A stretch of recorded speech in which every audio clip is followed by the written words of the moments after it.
Isa sa mga madalas kong panoorin ng bata na movie ng Disney ay yung Pinocchio.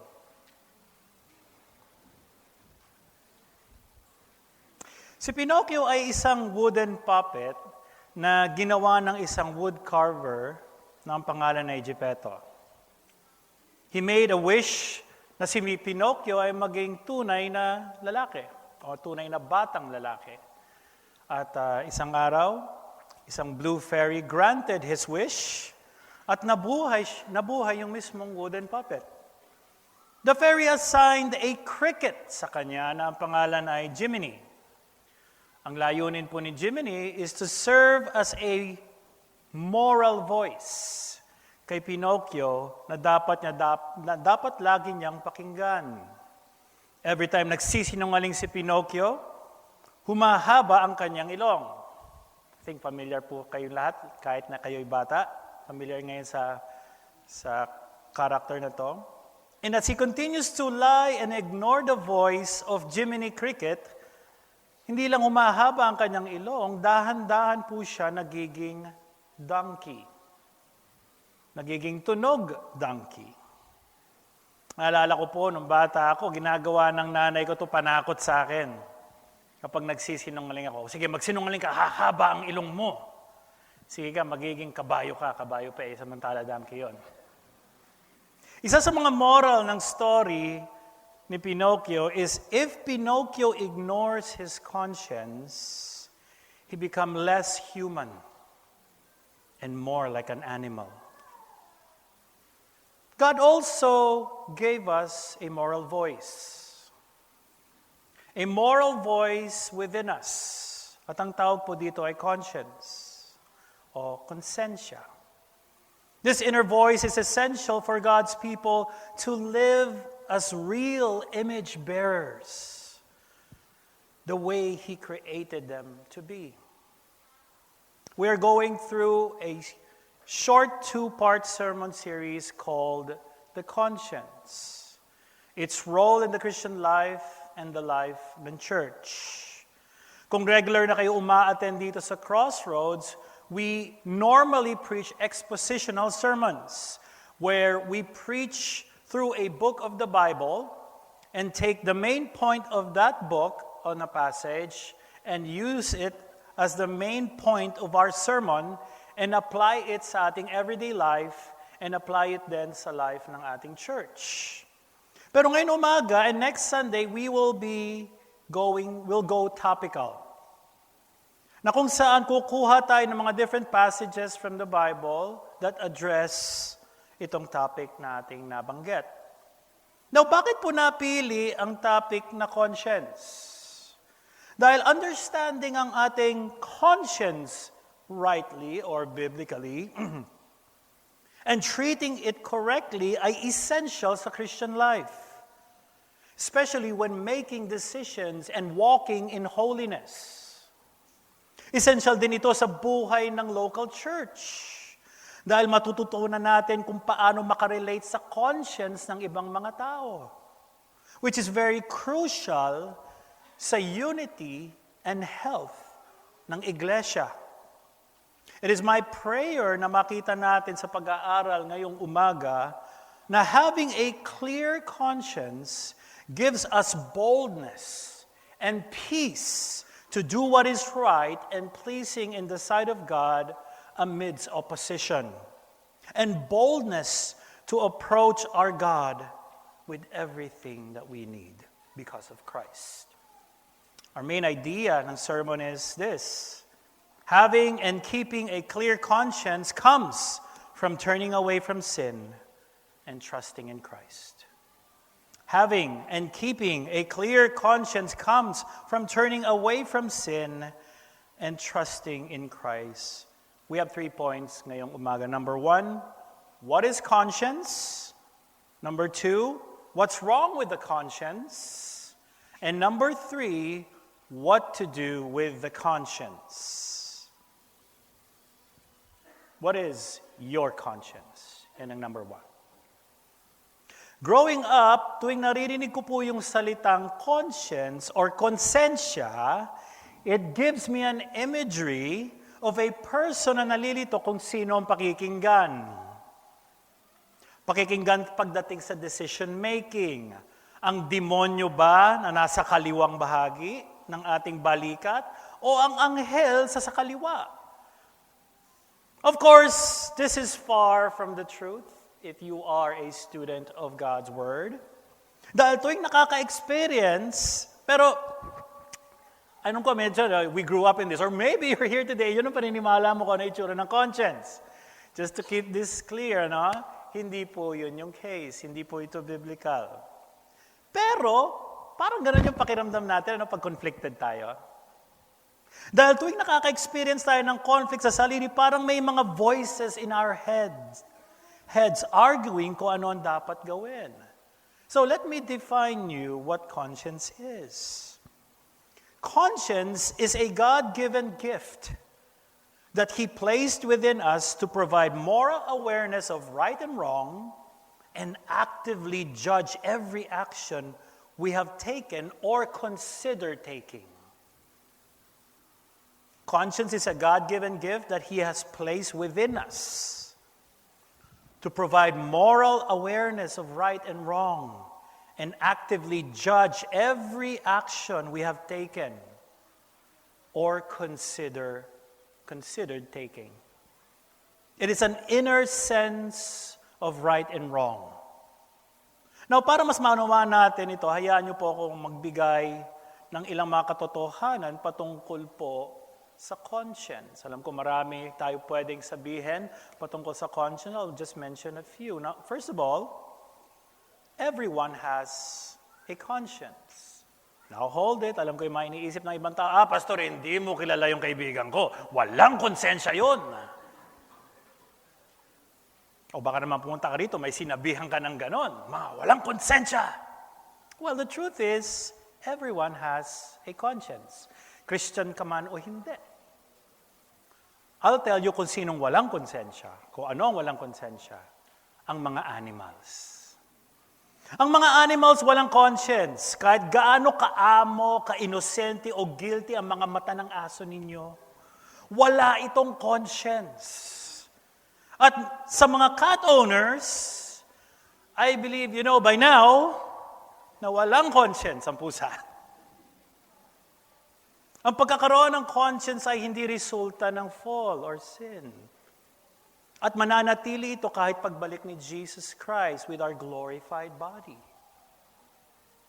Ang Diyos ang naglagay sa atin nito.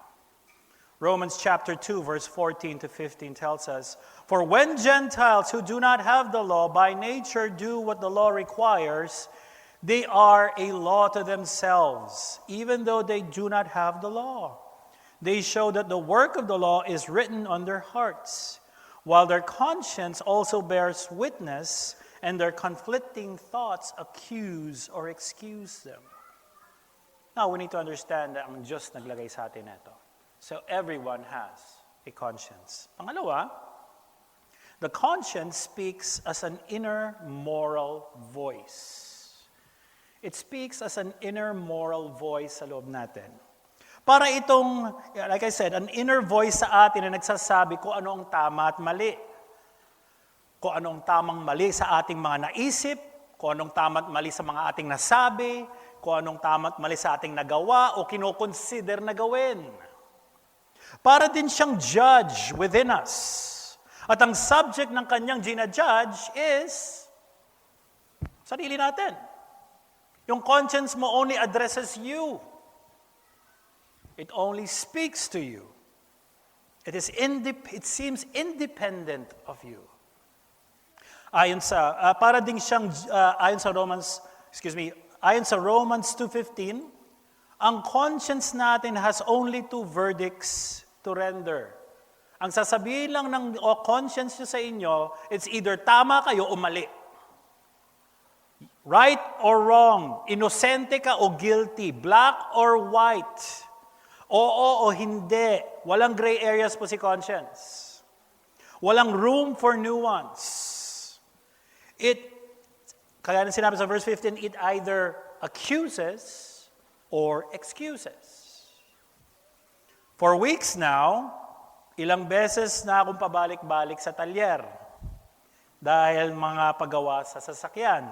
And we praise God sa member natin si Brother Mike who's showing me the ropes, kung saan mga talyer na dapat puntahan, kung ano dapat i-check. And mura. Thank you, Brother Mike. At isa sa mga napansin ko sa gauge ng sasakyan ko ay nakabukas yung check engine lights. Now, sa mga hindi familiar ko ng check engine light, ito ay itsura po niyan.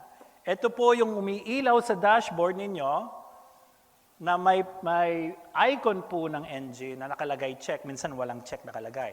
Sa mga hindi masyadong familiar sa sasakyan, pag lumabas ang ilaw na ito, it signals the driver na may problema ang makina ng sasakyan. Kaya nga check engine, check your engine.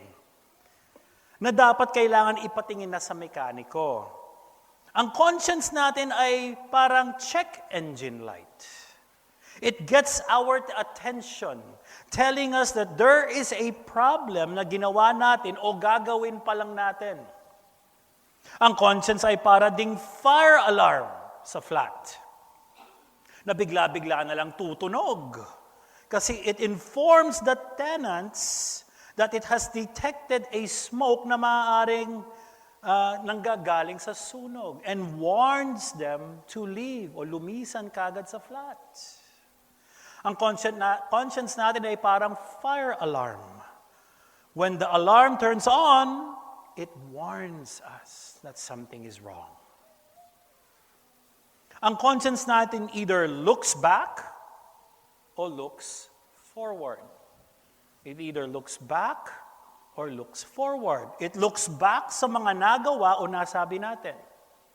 Kung nag-a-agree ang conscience natin sa past actions natin o sa mga sinabi natin, it declares that you are right.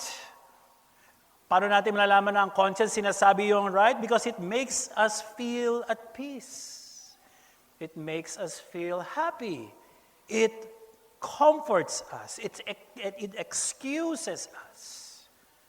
And we experience that every day kapag may nasabi tayong opinyon na alam natin nakatulong sa ibang tao, pag uwi natin, wow, okay yung sinabi kong yan ah.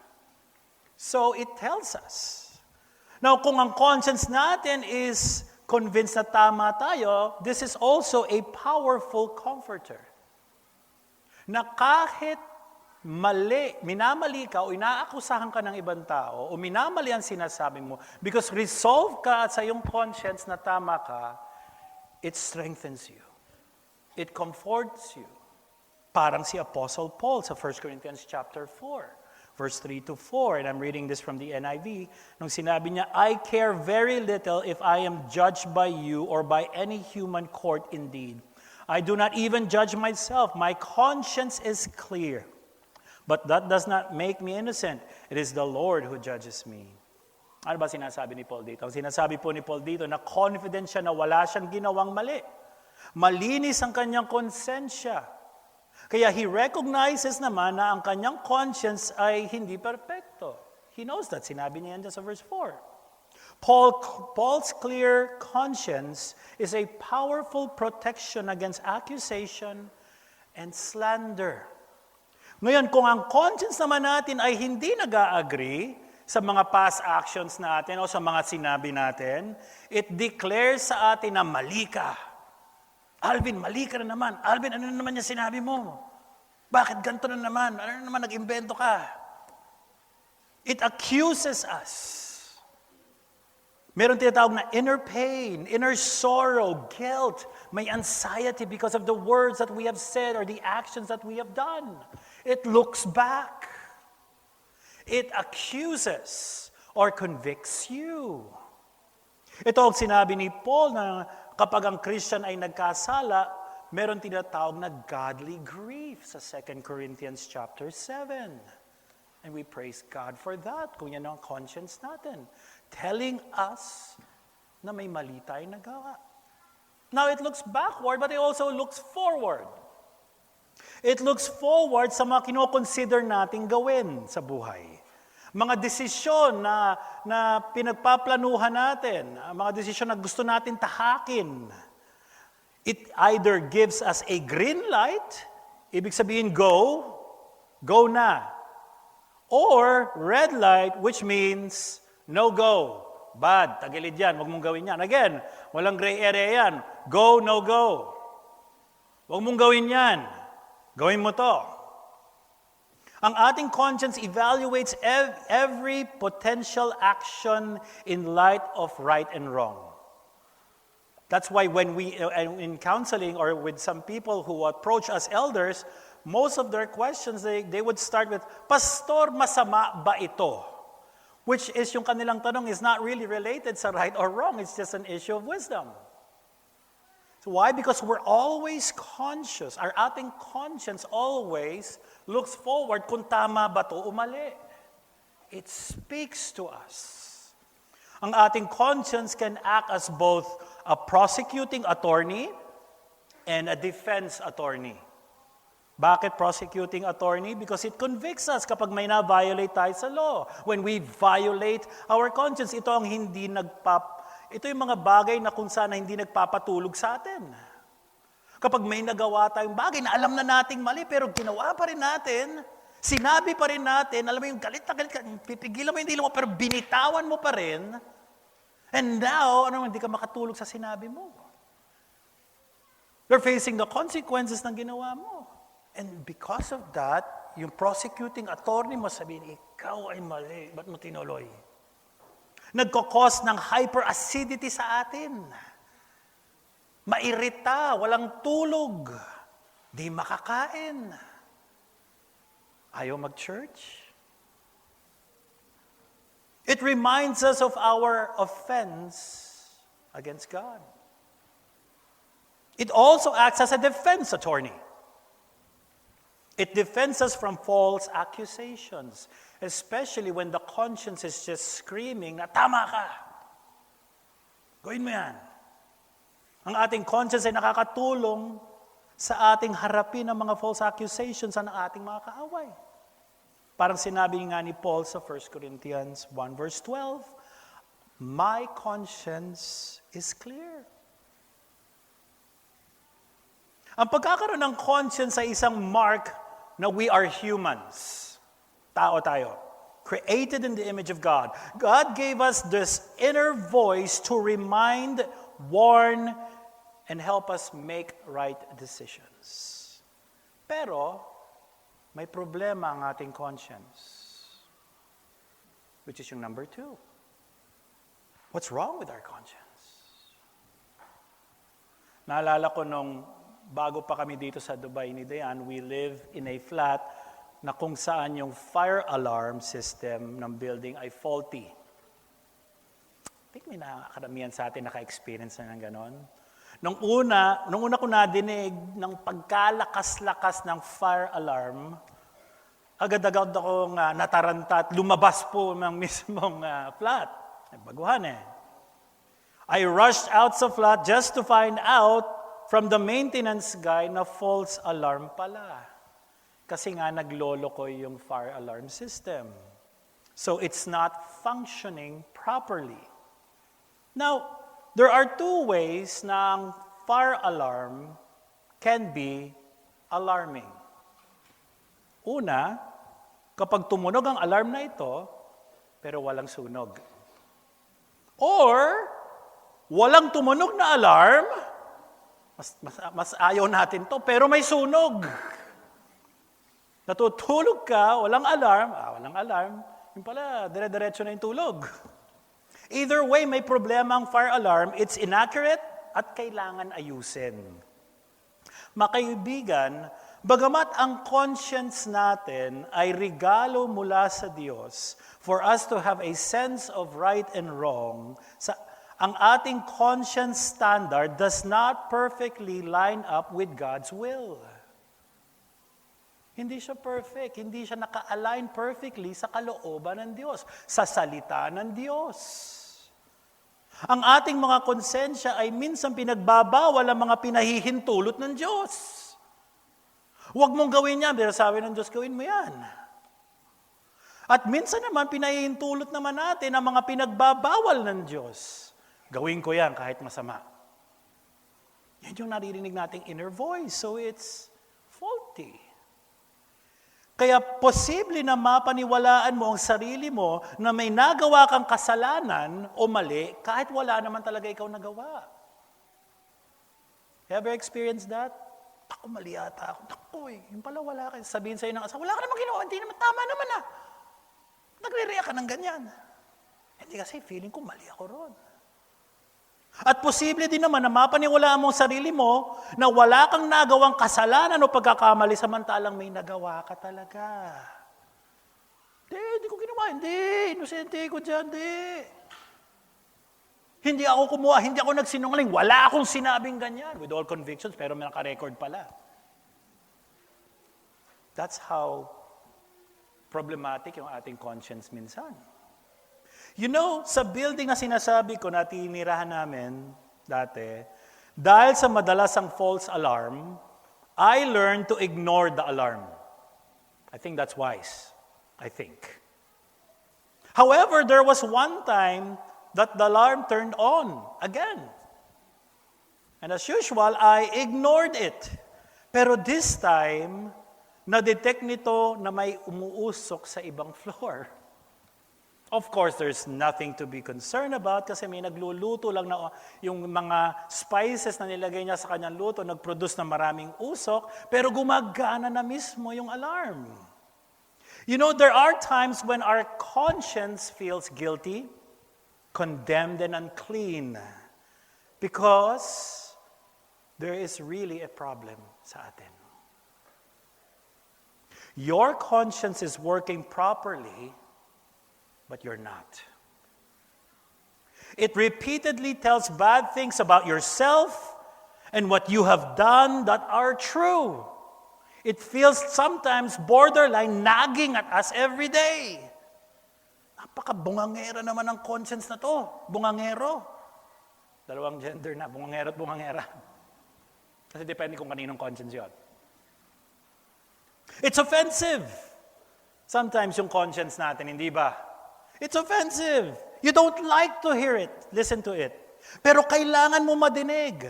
Maya't maya mo na nadidinig, mali ang ginawa mo, huwag mong gawin yan. Naku, yan na naman ang pagiging materialistic mo. Yan na naman, mali na naman yung papasukin mo relasyon. Naku, naririnig natin yun. Gagastos ka na naman sa walang kakwenta-kwenta. Ibigay mo yan sa Panginoon.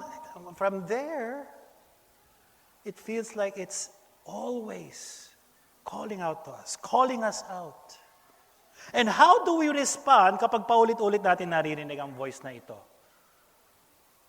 How do you think we respond? Well, susundin ko ang Panginoon. Wow, praise God. Pero normally, ang ginagawa po natin sa ating conscience is we put it to silence. Pinatatahimik natin. Pinatatahimik natin, paano, pastor, natin pinatatahimik ang ating konsensya? One, we disobey our conscience. We disobey it. We disobey it by ignoring it. Parang ako yung sa fire alarm. Or, we disobey it by completely do the opposite that it warns you against. Warns us not to do. Whenever your conscience gives you a red light, mga kaibigan, kailangan huminto tayo. Parang lang yan pag nagdadrive ka sa Dubai. Pag nakita mo ng red, hindi ho suggestion yon. Okay? O suggest ko lang na hinto ka na, no? Hindi po. Wala na ko na sa Sheikh Zayed po kayo, o 311. Well, wala naman mga traffic light doon, pastor. Yung papasok ka sa 311 at sa Sheikh Zayed. Kailangan mo huminto. And even if it gives you a green light, hindi minsan necessary na kailangan nating pakinggan, which is kind of tricky, ano? Hindi porke sinabi ni conscience, sige, go! Pero still, maging careful tayo. Now, bakit mali ang i-disobey ang ating conscience, pastor, kahit alam na natin na hindi ito perfect? Bakit hindi natin kailangan to i-disobey? Because to disobey conscience is to deliberately do something na pagkakaalam at pagkakaunawa at pagtanggap natin na mali. That's why you feel yung conscience mo is violated because you believe na itong area na ito ay mali. Pero ginawa mo. You deliberately do something that you think is against God's will. Even if it's not actually disobeying God. Does that make sense? You believe something is right and pleasing sa Panginoon, kahit hindi ganun ka-accurate sa sinasabi ng Panginoon na right and pleasing yun, pero dinisobey mo yon. So that's in a way practicing disobeying God. You think it is God's will, kahit sa man hindi, you still go against it. Kapag dinisobey natin ang ating conscience, we train and teach our conscience to be less active, to be ineffective sa ating buhay, and we train our conscience to disobey God. Like Paul, sa 1 Timothy chapter 4, verse 2, if you disobey your conscience, you are in danger of disabling your conscience. Magiging walang kwenta po ang inyong conscience. And ang times, may mga times na nananahimik na ang conscience. Another way that we put our conscience to silence is when we argue with it. We argue with it. Nakikipagdebate tayo sa ating conscience. Gaya ni King Saul sa 1 Samuel chapter 15, 13 to 15. Nagbigay ng specific instructions ang Panginoon kay King Saul at sa kanyang mga armies na kailangan patayin lahat ng mga Amalekites. Wala hong ititira kahit yung mga sheep at mga alaga nilang hayop. Walang ititira po. He did not follow God's instructions. Hindi niya sinunod kasi may tinira siya mga matatabang tupa. He disobeyed God's word, but he was convinced in himself that he did it, even tried to convince the prophet Samuel na tama yung ginawa niya.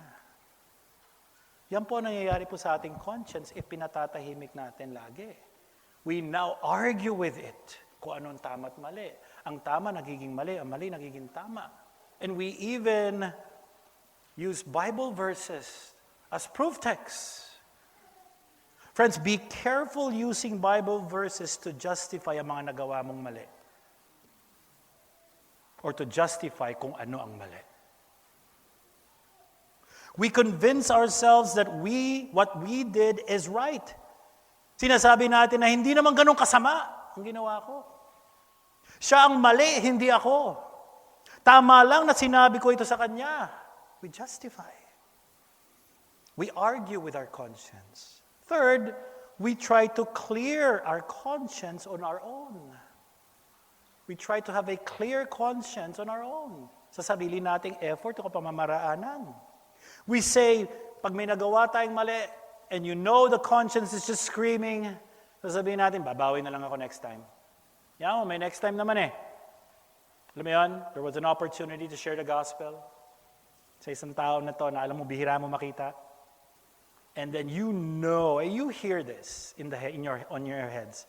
You know there's just this voice, sharan mo, ipasok mo ang gospel, sharan mo na, eto na ang pagkakataon. And then you argue, and then you try, tapos na ang conversation, walang pinag-usapan kundi yung tanghalian.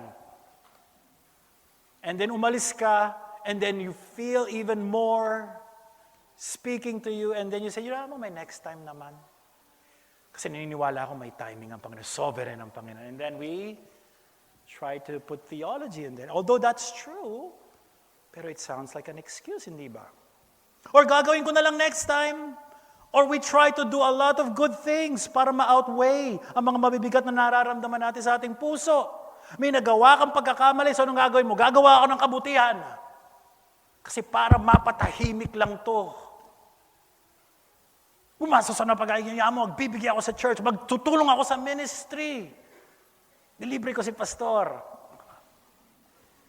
Nasama pa ako sa good works list mo. Na nagpapagaang ng ating damdamin. So we think of things to outweigh yung mga nagawa nating masama.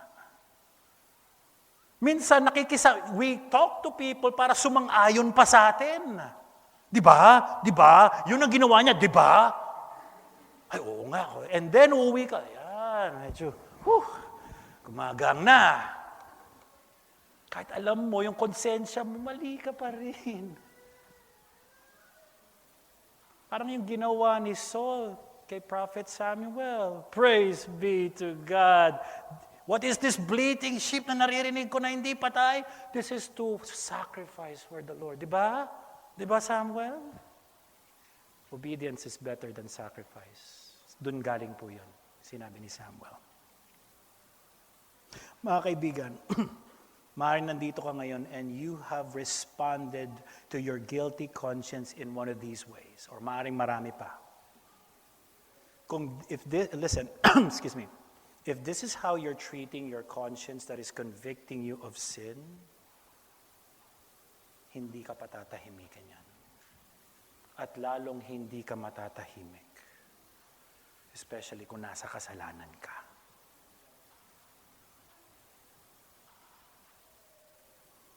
Kapag umilaw ang check engine light, isa lang ang kailangan nating gawin.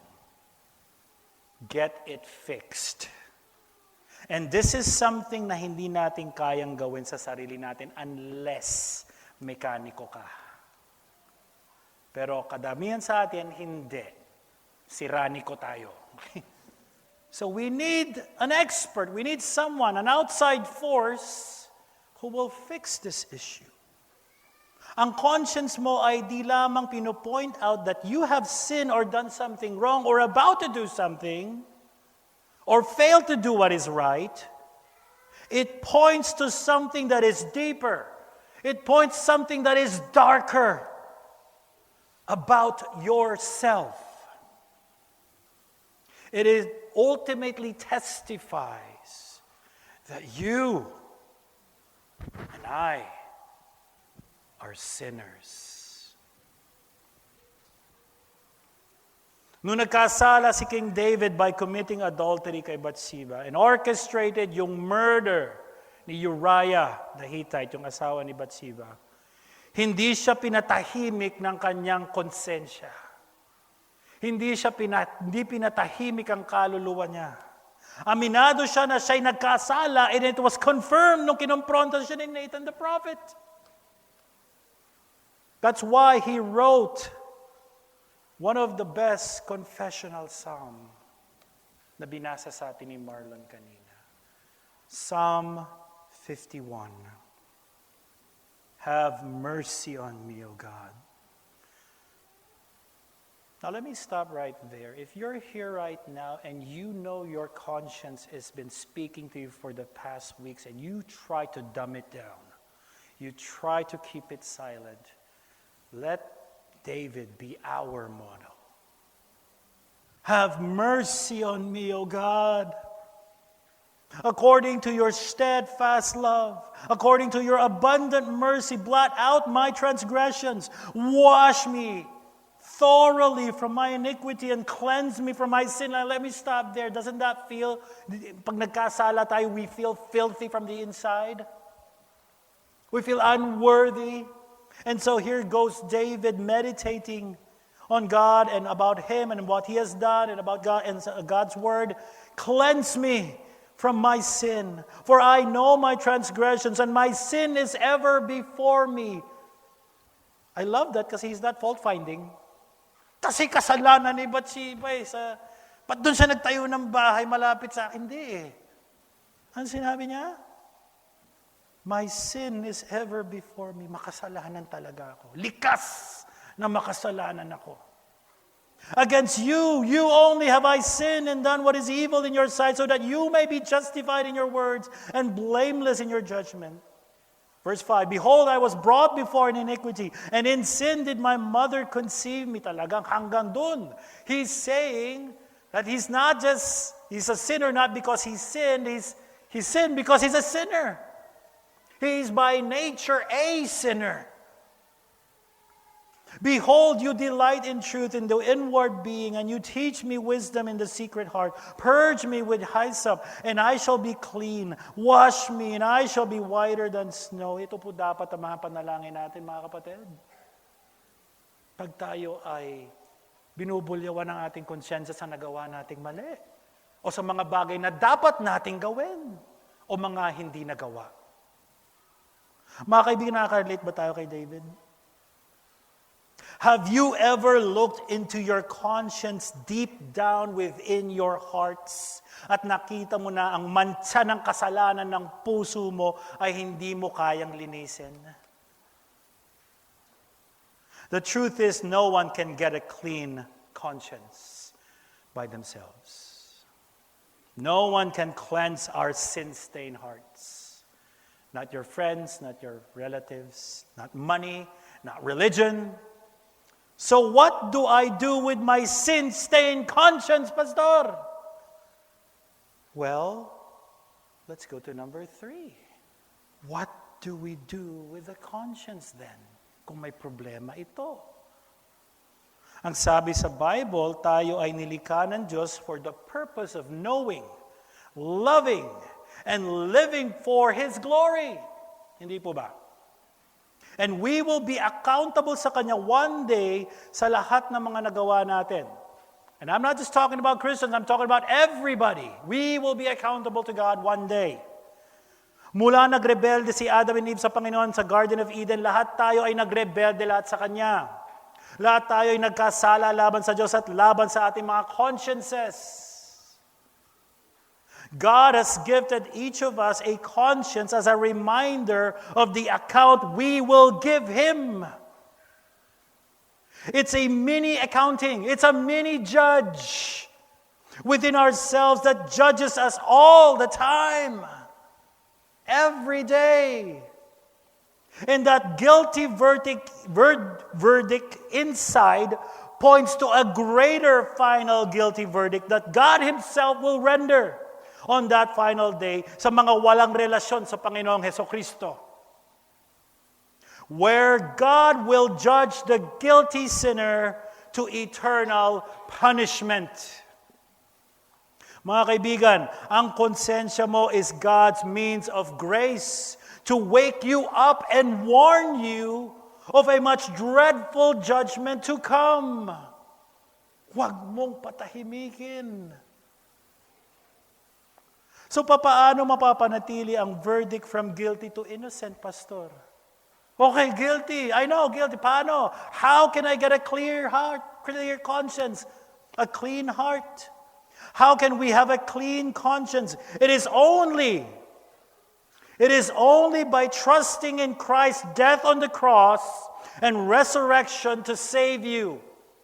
By trusting in the blood of Christ, you will be cleansed from every sin ang ating nagawa, ginagawa at gagawin. Ang author ng Hebrews ay pinaalalahanan ng kanyang Jewish readers sa Old Testament na walang sacrifice sa makakapag-purify sa kasalanan ng tao.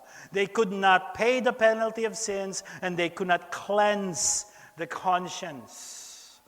Hebrews chapter 9, verse 13 to 14. For if the blood of goats and bulls and sprinkling of defiled person with the ashes of heifer sanctify for the purification of the flesh, how much more will the blood of Christ, who through the eternal Spirit offered Himself without blemish to God, purify our conscience from dead works to serve the living God. Hebrews chapter 10, 19 to 20. Therefore, brothers, since we have confidence to enter the holy places by the blood of Jesus, by the new and living way that He opened for us through the curtain, this is through His flesh, and since we have a great high priest over the house of God, let us draw near with a true heart in full assurance of faith, with our hearts sprinkled clean from an evil conscience and our bodies washed with pure water. Mga kaibigan, God the Father sent God the Son, Jesus, who is truly God and truly man. Jesus perfectly obeyed all the law. Jesus' conscience perfectly matches God's will, for He is God. He is sinless and has not sinned against His conscience, nor did He sin against anyone.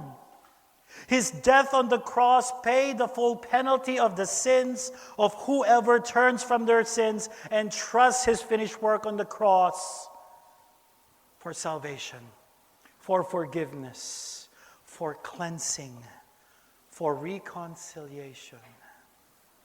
Mga kaibigan, you cannot cleanse your conscience sa sarili mo. Only the blood of Christ can. Walang positive thinking ang makakapag-alis ng guilty conscience natin. Walang mga religious activities or ministries or even being a member ng church na to ang makakapagtanggal ng guilty conscience na yan. By doing good works, no one can clear away the marks that sin has left sa iyong conscience. But by solely relying on the work of what Jesus has done for you. So friends, this is where your conscience is pointing you right now. If you have not received Jesus Christ, repent from your sins and turn to Jesus Christ for salvation. This is where your conscience is bringing you for the past Sundays na umaattend ka kung wala ka pang relasyon sa Panginoon. Turn away from your sins.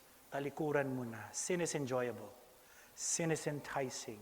But sin has a poisonous core that would lead you to death. Turn away. Let me echo your consciences. Put your faith, your trust, your hope kay Jesus Christ lang for cleansing, for forgiveness, for hope. Friends, having a clear conscience comes from turning away from sin and trusting Christ. Kung nandito ka for the first time or returning visitor ka at wala kang relationship kay Christ, kausapin mo yung nag-imbita sa iyo. Tanungin mo kung ano yung gospel. Tanungin nyo kami, mga elders. Tanungin nyo yung mga katabin nyo, mga kaibigan ninyo na umaantin dito matagal na. Maybe some of you are saying, Pastor, Christian na ako. Well, praise God. I know that by trusting in Christ, finished work on the cross, my sins are forgiven. My sins are paid in full. I am now at peace with God. My conscience is clear. Alam ko yun, Pastor. But, bakit sometimes I don't experience a clear conscience from day to day? May dalawang dahilan. Una, you lack assurance. You lack assurance. Maraming Christians na nagsastruggle po dito sa assurance of salvation. They are already saved through Christ, pero nahihirapan silang maniwala na saved na sila. Probably it's because of the lack of obedience na nakikita nila sa kanilang buhay. According sa isang scholar, and I quote, "You are more aware of your sins than you are of the sufficiency of Christ's sacrifice. Your sin feels more real to you than Christ's blood does." Yun yung pakiramdam po na parang walang assurance. Mas ang nakikita mo yung kasalanan mo instead na yung ginawa ni Kristo. Tama po yun. Dapat makita po natin ang ating kasalanan, ang ating kahinaan, the sinfulness of our sins and the sinfulness of our self-righteousness. Pero dapat hindi naiiwan yun doon. We should see also yung beauty ng ginawa ni Christ, His grace, His mercy, extending to you, Christian. As a growing Christian, here's the truth. The more you study God's Word, the more na nagiging aware tayo na hindi lamang sa kung ano ang kalooban, hindi lamang lumalago ang pagkakaunawa natin kung ano ang kalooban ng Diyos. Pati na din ang realization sa ating kasalanan at kung gaano tayo kalayo sa Panginoon. Kung gaano ka pasaway tayo sa Kanyang kalooban. Have you ever experienced that? The more you grow your knowledge about who God is and who you are and what He has done in the Christian life, the more you see your sin. The more you see yung filthiness natin. And all the more dapat we should praise God for the salvation na binigay niya sa atin. Hindi po ba? And because madalas natin nakikita ang ating kasalanan at pagsaway sa Kanyang kalooban, we get discouraged. Realizing na marami pang kailangan baguhin sa buhay natin, ang mga kasalanan na dapat isuko. Pero alam niyo po ba na realizing yung kasalanan natin, the more we know about God, realizing about our sins, the more we know about God, is a sign of growth and maturity. Kung hindi mo habang lumalago ka sa pananampalataya at nakikita mo yung mga kasalanan na hindi mo nakikitang kasalanan dati, then the Lord is maturing, calibrating din yung iyong conscience. Dati hindi ako naniniwala mali yun, ngayon naniniwala ako mali yun. Dati akala ko okay lang magbisyo-bisyo, yung pala hindi lang sa health issue siya, kung hindi ito kaya sa harapan ng Diyos. Dahil sinasamba ko aking mga bisyo. Now yung wrong na right sa atin noon, ay wrong na talaga. That takes maturity. So, let me encourage you by saying ang tunay na Kristiyano ay lalago and we are growing. Yes, we are growing. Pag lumalago ang ating knowledge natin sa Panginoon, minsan yung obedience natin hindi nakakahabol. Does that make sense? The more you get to know about God, the more you are in awe with Him, the more nakikita natin ating kasalanan, the more nakikita natin na fall short talaga tayo. Growth and maturity in Christ takes time. Huwag ka ma-discourage. Okay? Kasi ang bagal-bagal ko lumago sa Panginoon. You cannot force a plant to become a tree with fruits. It takes time. Growth takes time. It takes discipline, developing new habits. It demands a lot of hard work para lumago sa atin sa pananampalataya. May mga new habits na dapat tayong simulan. Yung tawag na habits of grace, Bible reading, prayer, God's people, the church. Put knowledge into practice, kapatid. What you know about God, put it to practice. Making steps of faith and confessing sins and continue to trust Christ. That's why keeping a clear conscience comes from turning away from sin and trusting Christ. 1 John 8-10 tells us, if we say we have no sin, we deceive ourselves and the truth is not in us. If we confess our sins, He is faithful and just to forgive us our sins and to cleanse us from all unrighteousness. If we say we have not sinned, we make Him a liar and His word is not in us. Ilang beses binanggit sa verse ni John dito that all Christians still sin. Nagkakasala pa rin ang Kristiyano. If you say you have not sinned, dahil Christian ka na, then you are a liar. Bigat na. That should remind us kapag every time we talk to other people na sometimes we need to be careful sa ating mga sinasabi. When confronting people, when addressing people's sin, Galatians chapter 6, verse 1, na kailangan gently restore, a surgical term na dapat dahan-dahan. Putting back a dislocated bone or limb.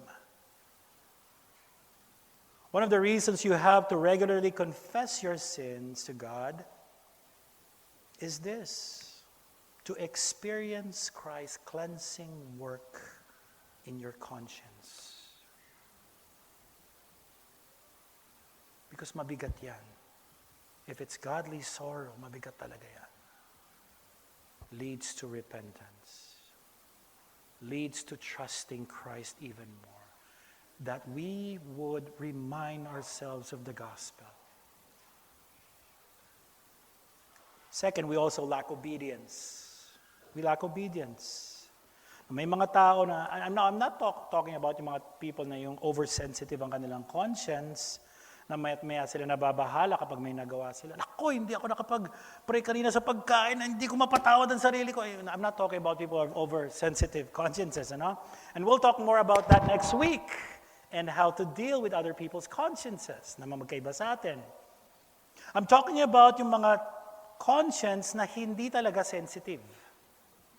Alam natin na may mali, pero tinuloy pa din.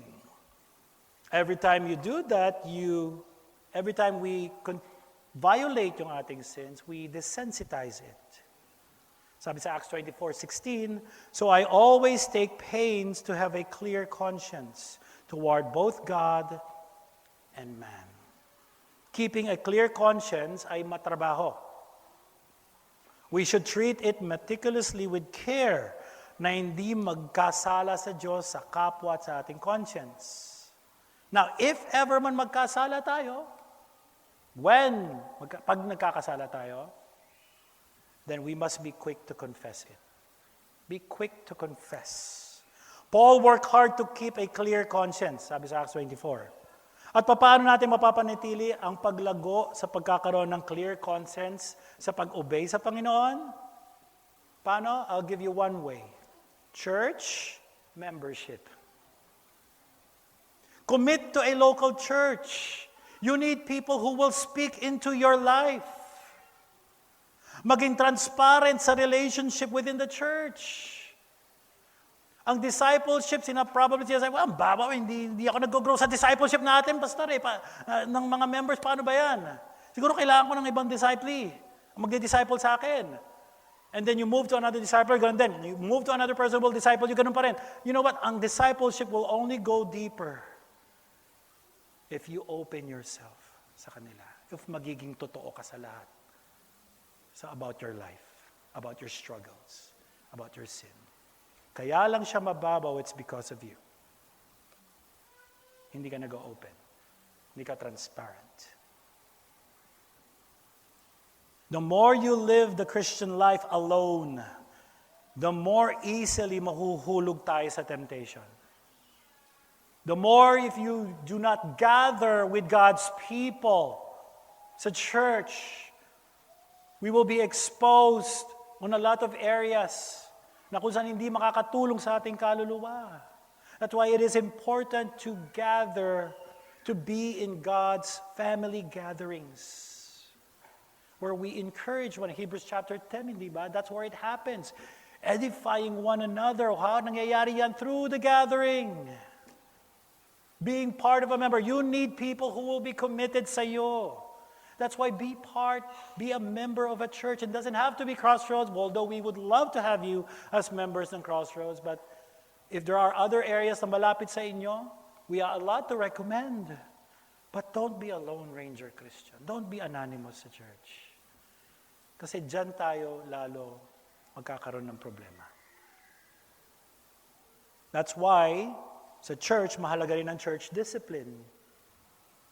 One of the goals ng public church discipline is to appeal and to awaken a believer's conscience when they've been, if yung conscience nila ay tutulog-tulog.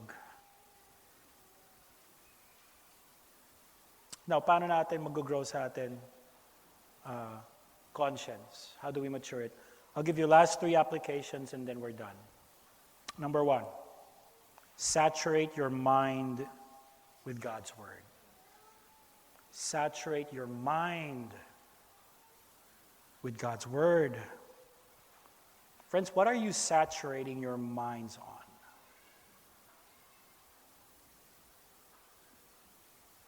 As mentioned, hindi perfect ang ating conscience. You shape, you disciple, you train your conscience to think a certain way by the things that you feed yourself with. If you feed yourself with the wrong things, your conscience will be the wrong thing, will counsel you the wrong thing. That's why we need to saturate our minds with God's Word. May mga pinangahawakan tayo na hindi naaayon sa salita ng Diyos. That's why we need to calibrate it using God's Word. May mga paniniwala. I know most of you may mga certain paniniwala. Dati ngayon, nung binasa mo yung salita ng Diyos, naupo ka sa salita ng Diyos, you believe God's Word. Now you know how foolish you were believing certain things. Read God's Word. Meditate, memorize, study it. As you immerse yourself sa Scripture, asahan mo na ito to change some of what you take for granted as right or wrong. Macha-challenge ang tama at mali mo if you open and study God's Word. Expect Scripture to update your moral thinking. Read Scripture. Pastor, di pa ako ganun kasanayan. Well, you know what? Next week, may opportunity ka how to learn to read the Bible. Pastor John gave us a very helpful study about the Bible and how to read and study it. Kung saan nanggaling to. Next week, meron ulit.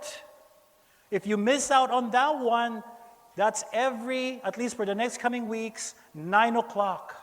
We want to saturate our people with God's Word. That's why we chose this class to teach and to study personally. Expect Scripture to change yung conscience nyo. Expect na aaray po tayo. That's why there are times when pastor preaches, exposes the Bible, and gives application, please bear in mind na hindi namin particularly tinutukoy kayo. Okay? Tinitira ako ni pastor dito. If it's faithful sa Scripture, if it's applying faithfully, then probably the conscience in saying, amen ba, makinig ka. Yan ang sinasabi ng conscience mo sa'yo. And again, what do? We argue. Ay, hindi, may personal si pastor eh. Hindi na ako babalik dito. Tapos pumunta siya sa kabilang church, yun din ang sinabi. Hindi, kilala ko rin ang pastor na yun. Tinitira rin ako.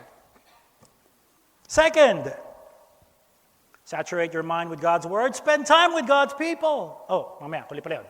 Spend time with God in prayer. Manalangin po tayo. Pray that God would adjust ang ating conscience. Maraming mga kailangan mabago sa conscience po natin. To show you where you are wrongly excusing sin. Or where you are unnecessarily condemning yourself. Baka you're condemning yourself, wala naman talaga ikaw ginawang mali. Then we need God's Word to instruct us. Show where you are fallen short of your own standards and which standards ang kailangan baguhin. Spend time and pray, Lord, baguhin mo ko. Parang si David. Si David, aminado siya minsan, hindi niya maintindihan ang sarili niya. Hindi niya alam minsan nangyayari sa kanyang puso niya, kaya sinabi niya sa Psalm 139. Verse 23, search me, O God, and know my heart. Try me and know my thoughts. Third and last, surround yourself with God's people. Learn from other Christians. Lalo na ang mga Christians na hindi mo kaparehas. Learn from Christians na hindi mo kaparehas ng region sa Pilipinas. Hindi mo kaparehas ng dialekto o punto. Learn from them na kung saan iba ang edad o kasarian. Learn from them kahit hindi mo sila kilala. How? By reading their books. Let me introduce 3 of them. Christopher Ash, Pure Joy, Rediscover Your Conscience. Andrew David Naselli, J.D. Crowley, Conscience. Kevin DeYoung, The Art of Turning, which I use para sa study. At least 3 of them that I use sa study na to. Read, learn from other Christians. Learn even from Christians of old. By their commentaries, read their biographies. Learn. All of these Christians are witnesses to God's Word. Walang bago na nangyayari sa buhay ng Kristiyano. According sa 17th century scholar na si Richard Sibbes, the conscience is either the greatest friend or the greatest enemy in the world. Mga kaibigan, huwag nating gawing kaaway ang ating conscience. Gawin nating ito best friend. Sa paano paraan, pakainin natin ang salita ng Diyos ang ating conscience. Listen to our conscience. To have a clear conscience is to turn from sin and turn to Christ. The more you sin, the more you do not listen to your conscience, mananahimik yan, mamamanhid yan. Having a clear conscience gives you boldness to do what is right despite oppositions. Having a clear conscience also gives you the boldness to approach God with everything we need, knowing that He will answer our prayers. Friends, wag natin patahimikin si conscience. Palaguin natin. We pray that it would grow and guide us. Now, how does conscience... Pastor, ang tanong ko naman is, paano ko yung conscience ko ay hindi kaparehas ng conscience ng ibang ka-church member natin? then you need to come back next week. Kasi yun po yung pag-uusapan po natin. What if hindi tayo nag-agree? Madali mag-agree, Pastor, sa right and wrong. Kasi meron tayong warrant, Bible. Paano kung hindi clear? At may certain principle. Then we invite you to come back. We'll talk about it more. But for now, having and keeping a clear conscience comes from turning away from sin and trusting Christ. Let's pray. Panginoon, tulungan niyo po kami. Patuloy niyo po kami magpatuloy magtiwala kay Kristo. Lord, help us to have a heart na maya't maya confessing sin, hating sin, bringing it out to the light, bringing people to speak into our lives, speak into our conscience. Lord, speak to our conscience. Help us, Lord, to experience kapag kami nagkasala, Lord, at lumapit sa inyo, yung cleansing power ng sacrifice ni Jesus on the cross. Would you refresh our souls with that truth?